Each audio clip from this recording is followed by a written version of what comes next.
Good evening, everybody. My 54-year-old husband lost vision in one eye. As an internal medicine doctor with 25 years experience, this shocked me because by every metric that I could measure and test, he was healthy, really healthy. I had the best in class check out his eye that showed his retina was perfect, his blood vessels were perfect. There was a slight increase in the pressure inside his eye, but nothing shocking. And one eye is perfect and the other is 93% destroyed. It's a chronic problem. You can see by the pattern of the eye. And yet one is perfect and one is a chronic problem. This stumped me. It's been distracting me for the past 6 weeks. How come I can't explain this? And if I could go back to my 30-year-old version of being a doctor, I would tell myself, focus on these conversations that I've been having with patients for the past 25 years that seem to have little to do with medicine, but they have everything to do with health. Tonight, we're going to unpack what it is that I've done through those years of acquiring. How do you find out how a patient's doing, how you're doing? You'll score yourself tonight by looking at what are these metrics in you. We're going to use my husband's story as a way to teach. And by the end, you'll see that his score, well, it's just heartbreaking. Stick around. I think you'll learn a lot tonight. I know that it has been a all-consuming subject for me over the last 6 weeks. That from any of you who have subscribed to my Substack, I had intentions of a published article by this point, but in the next 24 hours, you should get that. Yes, I am ketones of 4.0, glucose is 63. And I wonder if it's because my brain has been working so hard today preparing for this lecture, because I wasn't perfect on my fasting. I had a couple of bites of food last night. I did go to a cold plunge and a steam sauna that is also another place for me to go when I am struggling to say, I just need my brain to dial in. The topic tonight is, it's very intimate, but it's also something that I wish I could have taught myself when I started out in medicine. This is the art of medicine. So if you're looking for some calculatable scores and a perfect lab test, this is not the show for you. But if you want to see the nuance of the art of medicine, this is the best I've put together in 25 years of practice. Let's get started. We're going to do this in a format that you haven't seen before. It is going to be marking something that I started talking about a few weeks ago, and I've since put that on the shelf, really massaged how I think about these metrics, and we're going to unpack them tonight. Okay, so let's begin. We're going to talk about 7 pillars. I do think it's important to point out that these 7 pillars are not in the order of importance. In fact, they start at, oopsie, I'm gonna try that again, hold on here. They start at the part that is the easiest for patients to accomplish. And as this list goes on, it gets harder. That I contend, I've met a few people who've really mastered these pillars as well, in the top category, the top 1%. I'm not one of them. I am not one of them. I struggle with several of these, and I learn from the patients who show up at that front door and teach me. We're going to look at this metrics along the side here, and if you have read my previous version of this, I've adjusted it because I thought it was a little confusing done the other way. This seems to be a little more transferable to people trying to score themselves. We're going to start with this is 0 pillar right here. This is the line where patients are aging on average. Let me just make that a little bit thicker here. So here and then here, and I need it to be a little thick. Well, it's just going to have to be good. This is average. Means if you took a bell-shaped curve of all the patients that show up at my internal medicine clinic, these folks are not aging faster than the next guy, but they're not aging slower, they're not reversing age, they are average. If you get a +5, this means you are reversing age or aging the slowest, that their ability to be healthy longer into those later decades of life is an outlier. They reverse age. And if you get a -5, you're aging the fastest of any of us. I've done a better job over the last few weeks, just really trying to organize these thoughts. Again, for those of you that are in my Substack, and you'll notice I haven't been, it's a lot harder for me to publish on that one than I thought it would be. But this is what I've been working on. This is what will come out over the next 48 hours in my Substack. So we're going to start with the first one, which is circadian rhythm. Circadian is measuring something that is simplified into a sleep or light rhythm. So we're going to talk about what gets a +5 is that you have 7+ hours of sleep and that you do not wake up for at least the first 4 of those. So 7+ hours. And I like to say the word midnight. The word midnight is close to the center of the night. When I look at the people who are +3 in this category, they get the 7 hours of sleep, but it is not centered around midnight. So they get 7 hours, 7 hours. Oopsie, try that again, hours. But it's shifted one way or another. They either stay up and go to bed at midnight. They get good sleep, but it is not reflective of the sun. I think that the people who get approximately 7 hours, I really wish I could make that thicker. I know that there's a way to do it. Oh, here it is, over here. Maybe. Oh yeah, that's what I want. So we're going to do, thank you. 7 hours. There you go. Oh, much better. You can see that better. You get approximately 7 hours. Again, not centered around midnight, but they're waking up. The -3 would be that they wake up 2 to 3 times a night. And the first, try that again. The first, one more time, first 4 hours are very interrupted, equal very interrupted. Meaning they're waking up within 2 hours of sleeping. This is when the brain does the most repair. It's when that flushing of the brain and that deep delta wave sleep where you make BDNF, where you sweep out trash and you clean up the kind of chronic illnesses that happen in our body. Those first 4 hours of sleep are really important.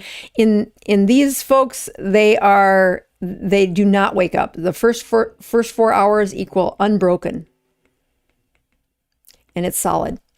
As this list goes down, by the time you get to the -5, those are the ones who flip their schedules back and forth. They have less than 5 hours of consecutive sleep, and their light is opposite. They're sleeping in the light and they're awake during the dark.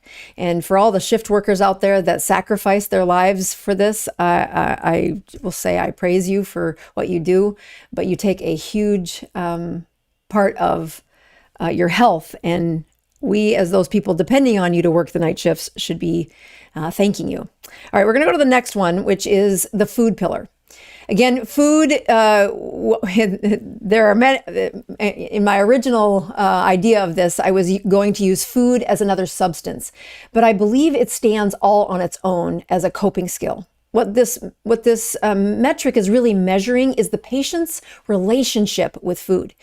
And that is not to be, it is not subtle. It is something that is very quickly and easily reflected in how their body is shaped. So the first place I like to put on the food pillar was to put their BMI in here.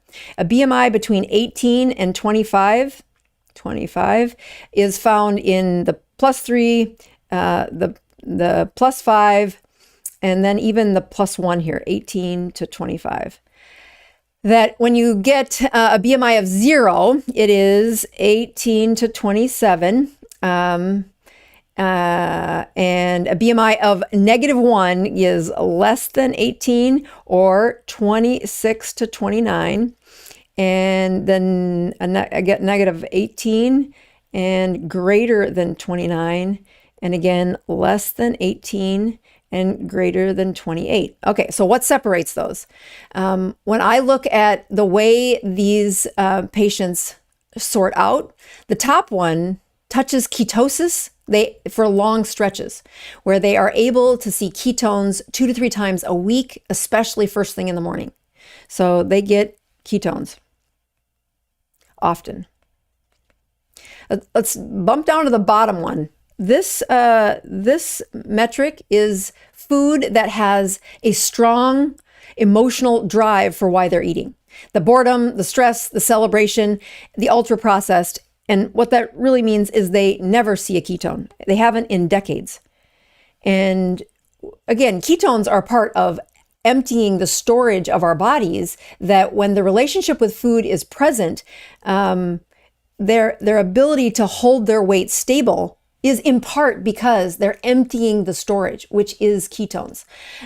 Here's another way that I will look at that. Let's see if I can center this in a place that writes that out a little easier for you.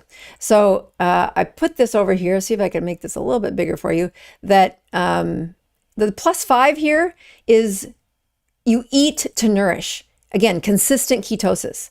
Go down to that 0, that BMI of 18 to 27. Again, you start by looking at this second pillar by looking at their body mass. And that's not everything, but it is a huge metric to say, not what's their risk for heart disease, what's their risk for diabetes, what is their relationship with food? And when their weight fluctuates within this BMI, but they eat minimally processed food, I mean, that sounds like healthier than most of the people that show up at my internal medicine clinic. Yet they get a 0 because they're aging on average compared to the rest of the people in my clinic. This is the bell-shaped curve most people. To get a BMI, to get a +5, that BMI is controlled and they often see ketones. To get the BMI of a -5, you get a emotion-driven eating, lots of history that shows what they're doing in the times where their boredom or their stress or celebrations is filled with processed food and late night calories. All right, hang in there. We're going to get to some of the other ones here. Let's go down to substances.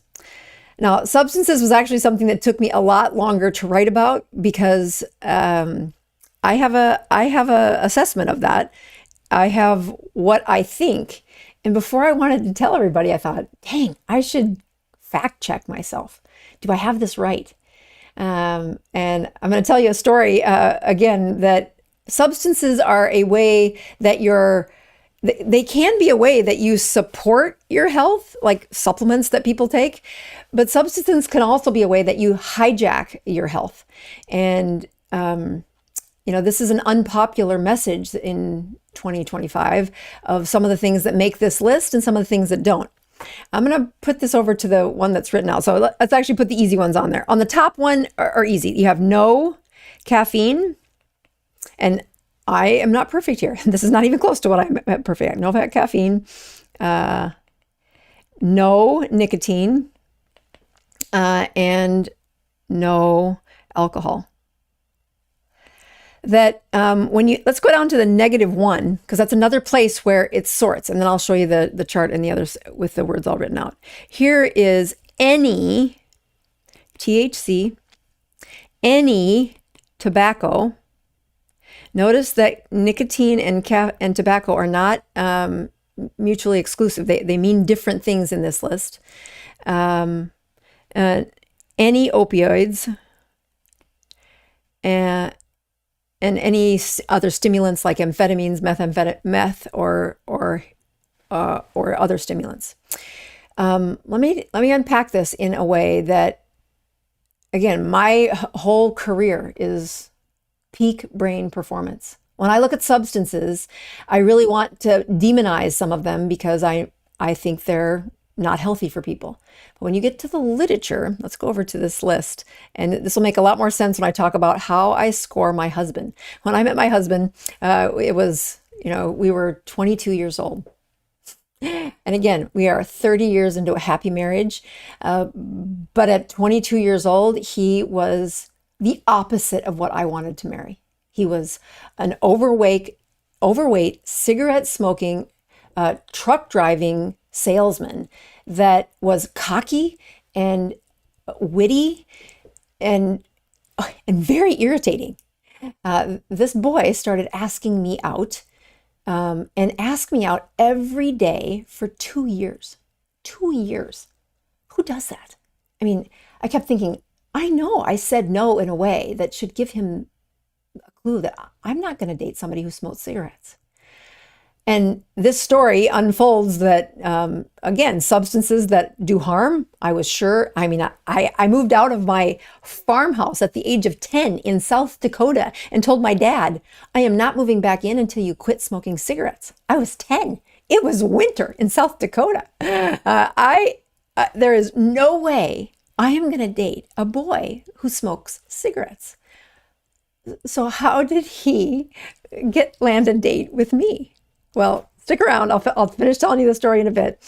Let me walk over to the website side of this where, how do I score this? First of all, yes, a +5 is no nicotine, caffeine, or alcohol.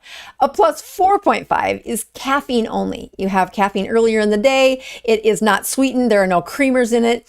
And there are plenty of studies that say, yep, there is protection for your health of this. That's the message I was saying, that yes, some substances can support, but they can also hijack things. Very occasional tobacco-less nicotine. This is in the form of gum, patch, or pouch. So it's transdermal. And the rules are you can't heat it up and you cannot do it with tobacco. Nicotine and its evidence for what it does to your body is, well, it's been a point of contention in our marriage for a long time. And my husband wins that it's not as unhealthy as I want it to be. I want it to be a demon. I want to say, I'm right, you're wrong, stop doing that. But when you look at the literature research inside my Substack, you'll see. Next one, +1, a few alcoholic drinks per month. Again, this was actually another one that was hard for me to keep on the list. If I look at the nuance of how to score this behavior, again, this is not a blood test we are talking about, but this is a pattern of life that correlates to the healthiest people I take care of. If they're less than 35, I don't usually harp as much about this moderate alcohol several times a week. It can be neutral. If they're over the age of 35, I win. Alcohol hurts their sleep. It hurts their brain health. It is neurotoxic. There is no debating that. But I have a tough time saying that when in those younger years when, man, their bodies are resilient. Boy, they do incredible things. This topic of THC is something I've spent many hours on. I usually don't talk about it on this channel, and I sure as heck am putting it behind a paywall inside the Substack because I don't want to have the discussions of people that say, oh, this is this healthy thing. It is not. It is a fat-soluble molecule that when people use it, it hangs out in the fattiest parts of their brain. That's the sex organs, and the fattiest parts of their body. That's the sex organs and their brain. And that neurotoxicity, it hurts them. It is not the longevity. It is not the healthiest people that I see at 80, 90, and 100 years old. This is not congruent with that. All right, let's go back over to the next section. So we'll move on to exercise. And again, exercise is something that if you've been around this channel, you know I do not bring this up very often. I am a very big proponent that you can diet your way. The first way to help people get a healthy life is to make sure that the chemistry inside their body is doing the right thing. It doesn't mean that exercise shouldn't be talked about. But when I watch what exercise means in a internal medicine clinic, in a life of how do you stay the healthiest, it is zone 2 for 120 minutes per week. Most often, and most of my patients get that through, yes, some sauna, not sauna that they just casually do. The sauna takes them to zone 2, and they stack those minutes throughout the week. They're usually attending that sauna 5 to 6 times a week. And the second thing is they have strength training. They will lift heavy things. So here's how, when I get to 0, again, this place where they're not aging faster and they're not aging slower, It is a stable weight, so that's part of this equation for exercise, but it's also purposeful cardio, which is very infrequent and it's almost accidental. They do not seek out the people who are at a zero. They have the purposeful cardio is an accident, equals an accident. They don't do it routinely. It's almost random how often it ends up in their life. Purposeful cardio somewhere in this section happens. I would say that cardio is most often reflected on this channel by looking at how often they're using that sauna and then adding the strength training. When I look at a -5, these are patients that are sedentary, and basic walking is hard. They're the folks that in Walmart, they're using a cart. They in the -3, that purposeful cardio is not possible. They can't do it, not possible. And these metrics are probably the easiest for me to calculate, watching how quickly that affects their overall score, their overall life. All right, let's go to the next one, and that is mental. I'm going to put this one over here because it's really much more difficult. Again, let me just back up and make sure if you tuned in a little late, hear what I'm talking about. When a patient comes in and I can't figure out what's going on, I've done every test. I look at what their metrics are, and the puzzle is distracting me. I can't see why they're so stinking unhealthy. The first few pillars that we just went to, 1, 2, 3, and 4, they can trick me. They can say, yeah, they're sleeping okay. Their BMI isn't that abnormal. They even break a sweat and challenge their mitochondria maybe twice a week. So it's not zero. It's not negative. It's when we get to pillars 5, 6, and 7 that I find this is the art of medicine. This is the place where I wish I could put it in a bottle and give it to the patients that don't have it. The first one of these is called the mental pillar. And I am going to use the words over here because I think it's just a lot easier for patients to measure this when you look at this one. Oops, here we go. Yes. So how do you score it? Let's start with a 0. A minor stress will sometimes overtake their life.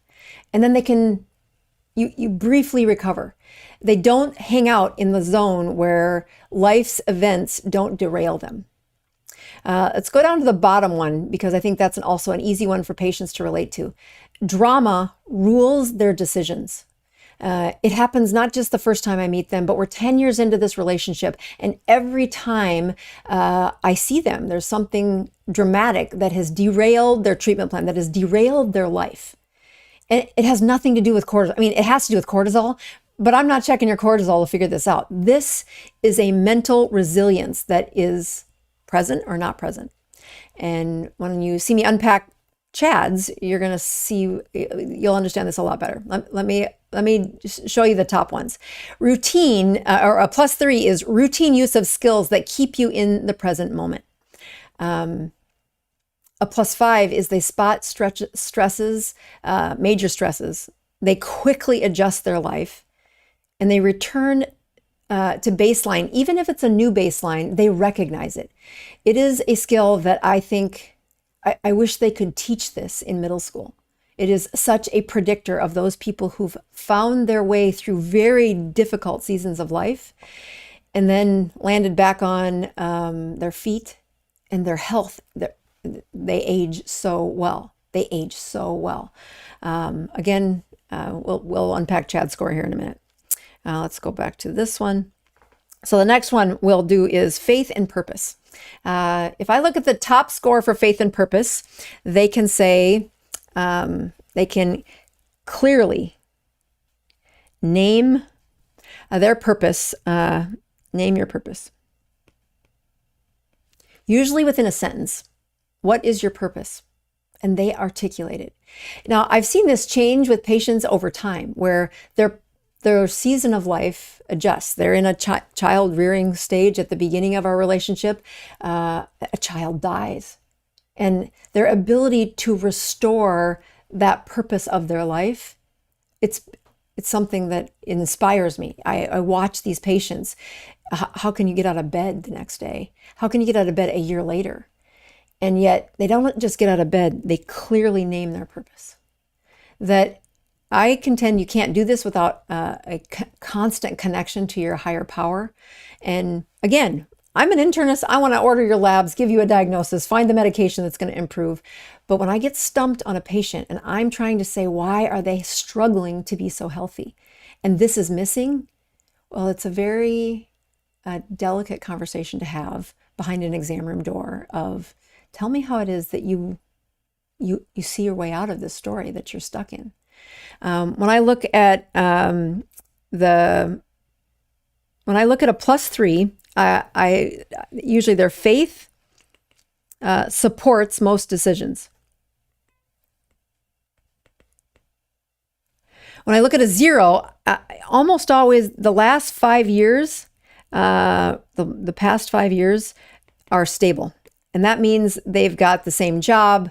They are stable, but I would warn that they're not storm-proof. When the winds blow into their life, when you suddenly end up blind in one eye with no explanation, that sends them into a spiral. When I look at the -3s or 5, let's go -5 because I think that's the easiest one. Their life goals are just a brief sprint. It doesn't last long. And I think of it as teenagers that never grow up, a tumbleweed that never really, teenagers are supposed to have a short-term goals. That's what a teenager does. Even in a 20-something, their goals can change within a couple of seasons to say, this just wasn't the right fit for me. But when that is the same behavior they're having in their 50s and 60s and 70s, boy, it is riddled with health problems. All right, let's go to the last one. The last one's the hardest one for me, and that is relationships. Relationships are the hardest one. This morning at the Pin Chasers, I used this as a check-in that if I could put in a bottle, what I think my husband has taught me the most of, it would be this advanced skill that relationships, they weather the storm. I'm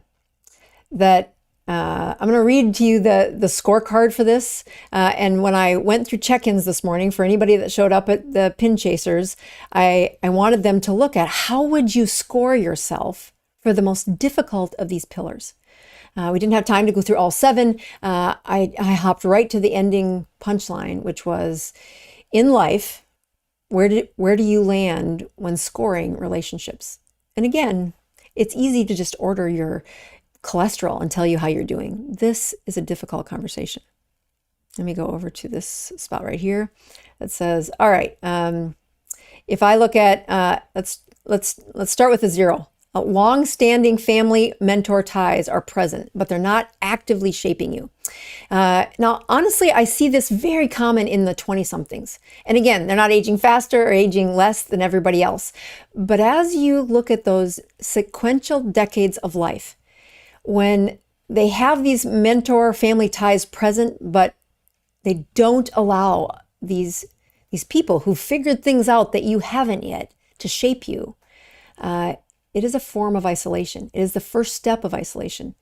That we can look at the negative ones and it makes it easy. The wisest mentors you've had in your life, you distance yourselves from them. You know that this was a person of wisdom that you make sure you don't have commonality with anymore. And I wouldn't say that it's on purpose, but I would say the reverse of this, the people who do have those intimate relationships with people that are mentors, it is an active purpose that they're working through.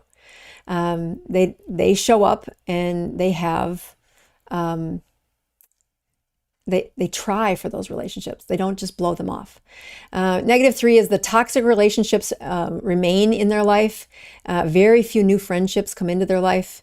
And then the lowest score here is most friendships don't last past 2 months. They feel very transactional, and that it serves to have status or an advantage rather than something more mutual. Let's go to the top ones here.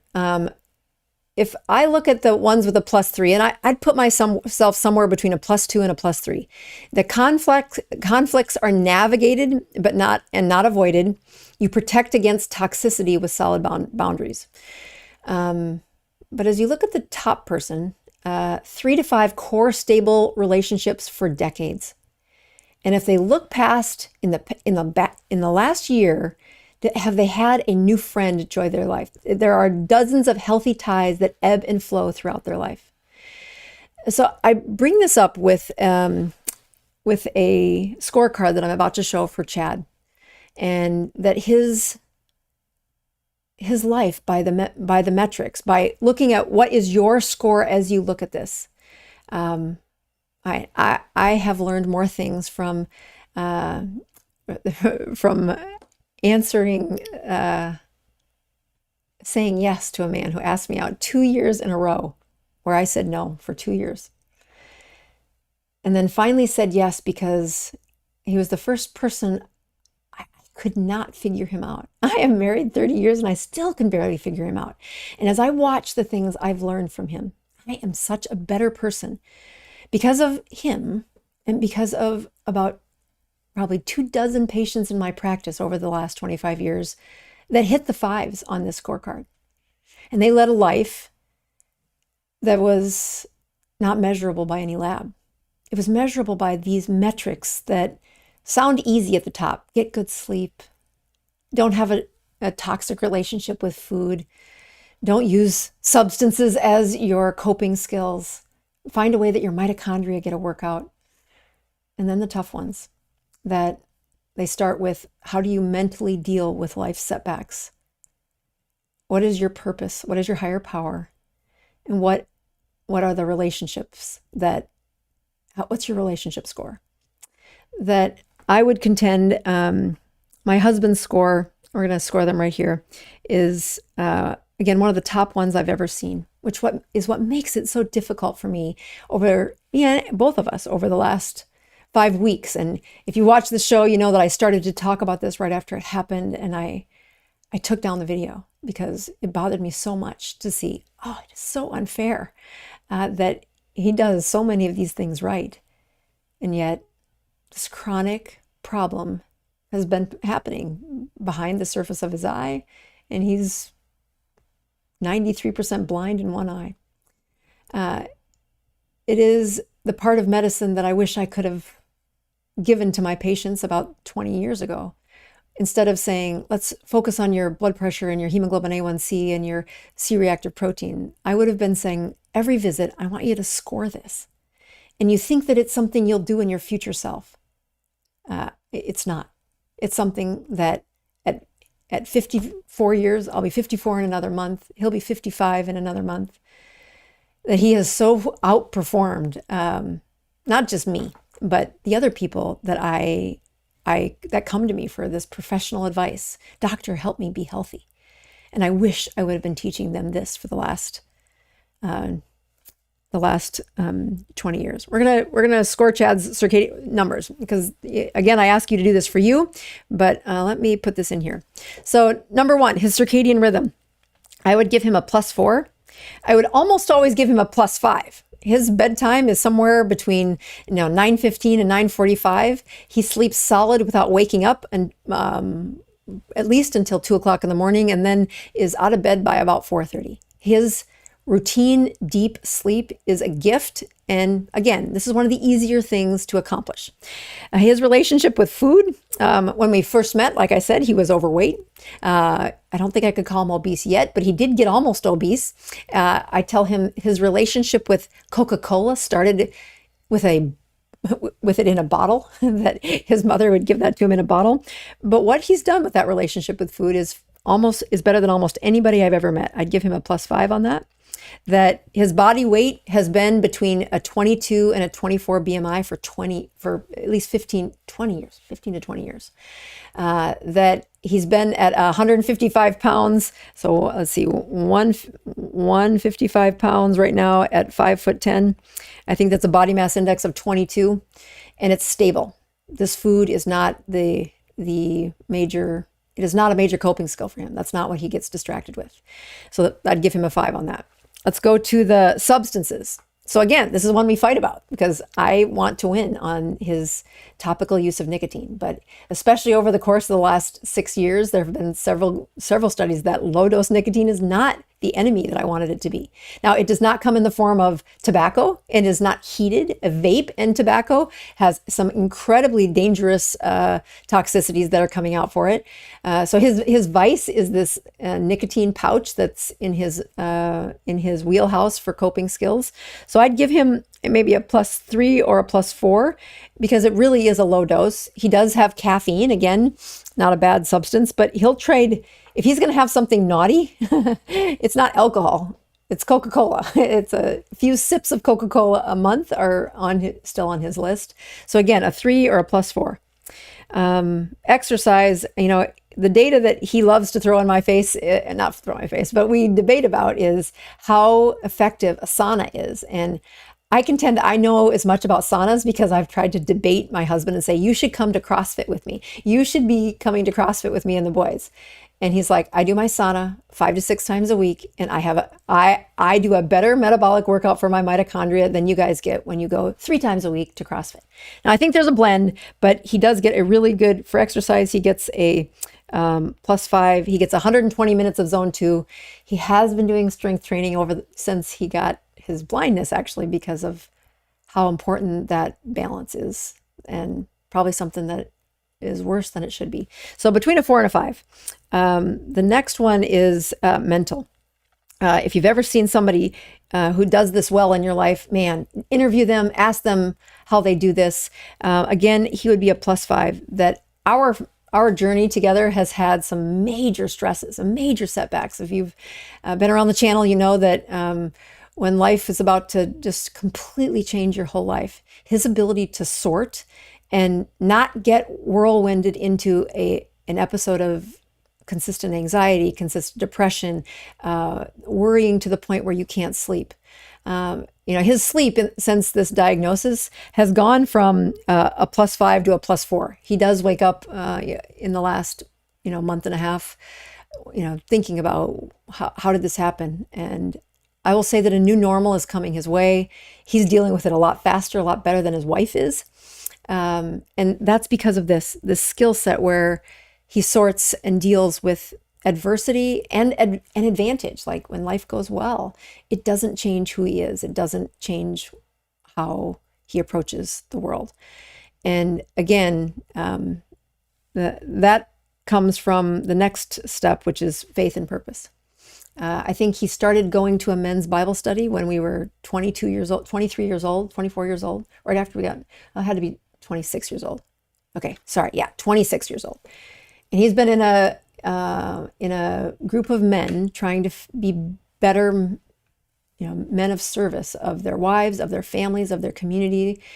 And from that development of his faith, he can say his purpose in one sentence. I won't say it for him, but I know what the answer is. But the final part of his score here is what he does with relationships. That if you've ever met, and this is something I'd love for you to put in the show notes or put in the comments below.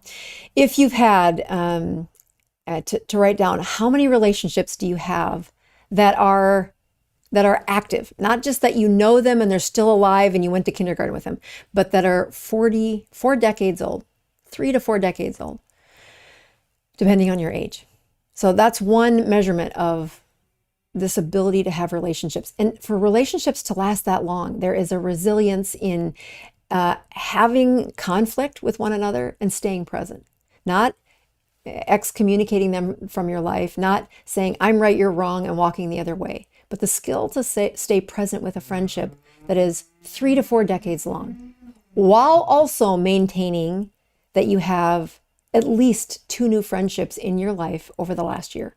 That friends come and go in your life and you acquire them and you let them go. That combination. So in the chat, say, what are the number of long-term relationships? So how many have had that, 3 to 4 decades that you've had those friends? And then the next part is, how many new friends have you had in the past year? And when I look at the things that I know this topic it has siphoned me into a whirlwind. Like I wanted to publish this information 4.5 weeks ago, and I'm committing to you now that I'll publish on that Substack in the next 48 hours, because to put into words how much I've learned from somebody who has mastered these 7 pillars, and that his health is got this chronic problem, it's got a setback.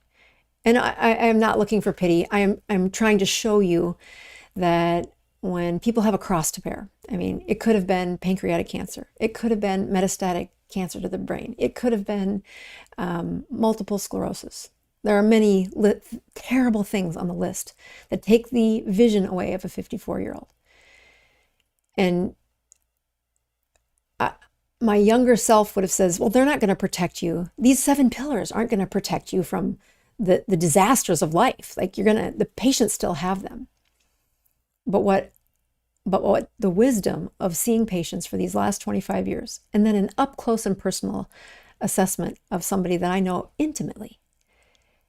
It is tragic that his eye is gone. But the 7 pillars, he has one of the best scores I've ever seen. And it is heartbreaking to say, I'm sorry, honey, you're doing everything right. You're still going to have this amazing life for the next several decades, but it isn't because his wife is going to scan his body from the top to the bottom and make sure the MRI shows there's no cancer, no problem, no heart disease. No, it's because these 7 pillars, he's been at it for all of our marriage and leading in the health in a way.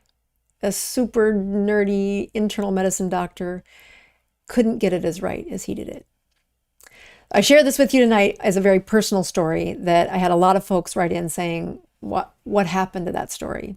And I will use it as a place where I hope you can score yourself, look in that list and say, it's not this average assessment. It is the 7 pillars that 25 years of seeing patients, especially my husband, have taught me that I'm going to keep working for +5s in my life, and I hope you will too. We're going to hop over and take some questions. I will tell you that it's not my, it's a very difficult conversation. I hope you can see that. And I have some of the questions are about Chad, so let's do that. All right, so somebody writes in and says, do you think it is related to the LASIK from 20 years ago? It's actually what the ophthalmologist team has said as well, that we both had LASIK when our second son was about a year old, and the one eye had the inability, so both eyes had a pressure. You should have an intraocular pressure between 10 and 20. His was 21 and 22. They checked it like 3 or 4 times. So either both eyes were 21, both eyes were 22, and that is above what is normal. So 20 years of a slight increase in that pressure is probably a product from that LASIK surgery. And, he's a pretty straightforward guy that says, why do I need to go to an eye doctor? I see perfect. I see better than you. And indeed he did. But the problem with an optic nerve that's being whittled away by a slight high pressure is that the periphery of his vision was what was taken first. And again, I'm not going to pick that up. It's just going to be something that his brain will fill in. And I missed it. I missed it 100%. So we do think that that's the origin of the cause of this. Instantly after that problem was identified, we were like, is there any way we can grow back an optic nerve? And again, he's metabolically healthy enough to do something, like to repair a body. But that optic nerve is that's a tough place to go, really tough place to get a nerve to regrow again. Glenn writes in and asks, keto in June, I lost 25 pounds from 295 down to 270. Implemented 3-day fast and now 260. Congratulations on all that. but stuck, fasted 5 cycles. My goal is to get to 220 or 210. Is the sardine fast better than the 3-day fast, or do I do both? So Glenn, it's a great question. I get this a lot, and let me see if I can unpack that. I want you to notice that, or everybody to notice that the first 25 pounds comes off because they change chemistry. That's what a ketogenic diet does. That fat-forward eating changed the body chemistry, the body hormones. And hormones are responsible for losing that first amount of weight. They drop the carbohydrates and it unlocks the storage of fat and really allows that excess fluid to get out of the body. But as you get down to this next section where he's stuck at 260, that hormone is not responding as robustly as it was to the same stimulus. So he implemented a 3-day fast, now down to 260, but he did this 3-day fast for 5 cycles and he's not seeing much of a change. So usually there's one of two things happening. The first one is that when patients have this plateau, and I say, I want you to go over to that sardine fast and read the rules. Be sure you read the rules, because you do want to do this the right way if you're going to challenge your body. And I want you to imagine that that Glenn's insulin was really high at first. And as they dropped the carbs and then he started eating keto, again, feeling better than he's ever felt, it had a freedom for these fat cells that they could offload the fat that was stored in them. But now there's another layer of these cells that are used to, they were built with a lower insulin. They're still stuck in the storage phase, and that level of insulin needs to drop further. Now, if you could lock them in a hospital like they did in 1970s in Minneapolis, when people are this overweight, 260 pounds, plenty overweight, looking to get down another 50 pounds, like 50 pounds of fat, I would assume, on this patient. And we're saying, well, how do we get that to go out? What if we just didn't have any food for that person? And how long would it take them to be in a persistent ketogenic state? And you say, well, 2-3 days, isn't that going to get everybody into a ketogenic state? But when you had severely insulin resistant patients, which I contend that 295, 270, and then having such a robust response to a ketogenic diet that defines you as insulin resistant, an advanced insulin resistant patient. And if they stop eating, period, nothing, it's going to take them up to 14 days to get a really good ketogenic state. And in those days, they are compromising muscle mass, bone mineralization. They have such destruction because that insulin resistance is so high. That insulin is so high, it's been there for so long that they cannot reverse that problem with the nothing burger. They're stuck. Here come your heroes called sardines. When they eat the calories, when they eat a high fat, high protein, whole food menu, and again, you start the sardine fast on the first bite of your sardines, you eat as many sardines as you want in those 3 days, and you end the sardine fast on the 72nd hour with another can of sardines. And what that does is your body's ability to access fat has been compromised. I would contend that if Glenn was measuring his blood ketones throughout this course, throughout this last time where he's stuck, the morning ketones are going to be 0.4, 0.3, 0.4, 0.5, very low, like not just barely being able to talk yourself into believing you're in ketosis, not the 1.2, 1.3, or even higher than that it probably was the first few weeks of a ketogenic diet. When you go on that sardine challenge, that fat has access, your liver has access to that fat because you swallowed it. And you do it in a way where the volume of food is relatively small compared to what you've been eating. Thank the sardines once again. The ability to overeat during this sardine challenge is much less. And during that time, the patient's ability to make ketones starts again. And this is the tumbleweed that begins revving up that motor again so that Glenn can go on losing weight. So the answer is yes. I would put that sardine challenge into your life. I would also caution that when they've had chronic inflammatory problems of insulin resistance, that the 3-day sardine challenge should not be followed by a celebration meal. Really be paying attention to, are you really hungry at the end of those 72 hours? Do you really want more food after that last can of sardines? And when you go back to our 7 pillars and say, what is your relationship with food? This is the time to have it. You've eaten. You're not hungry. Your body has access to the nutrients you just ate. And the consumption of food after a sardine challenge, there is, if you're doing the truth telling, your relationship with food has a lot more to do with I deserve, emotional, less about nourishing your body than it is consuming to feel better. And that's where people get stuck. So push on that sardine challenge. I would encourage you to look up the video where one of the folks watching this channel had sardines for 100 days. And what happened during those 100 days is she took that pillar of her relationship with food and went from some negative numbers to definitely positive numbers. And she wins. She unlocked the freedom of a healthy life from that point forward. All right, folks, I would love to see your responses to what is the number of long-term relationships you've got, and how many new friends are in your life in the last year. We'll see you next week, everybody.